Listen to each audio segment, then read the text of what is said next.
ya tâm lâu mang bằng van sa olin an pan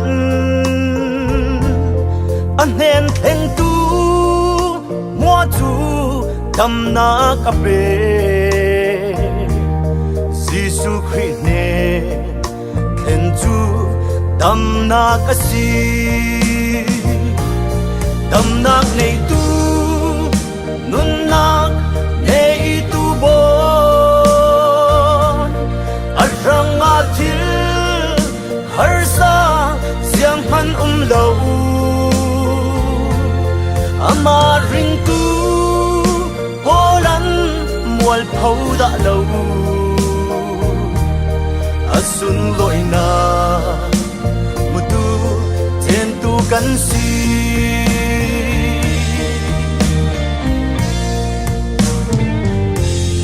Phan râu sung lối cắn trâu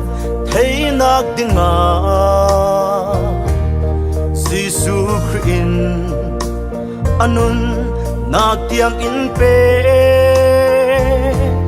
ama zum tu hoa chu nun nạc an nei nangam te hin an le ni tin an nuam tâm nak nei tu nun nak nei tu boy arang atil har sa siang han lâu ama ring tu bolan mual phau da lâu asun loi na mutu thiên tu kan si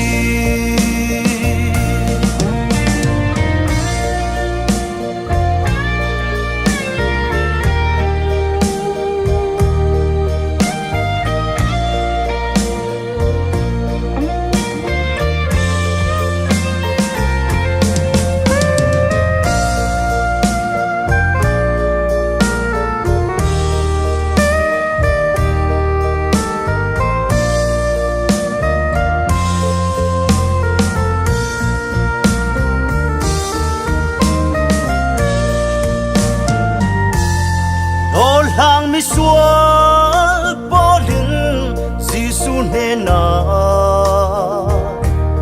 ngài đâm nạc lệ lung ôi nàng nun căn hu bôi ba tu đón nạc lệ sang pha nạc chu karau thiên lung tak sa đâm nạc asi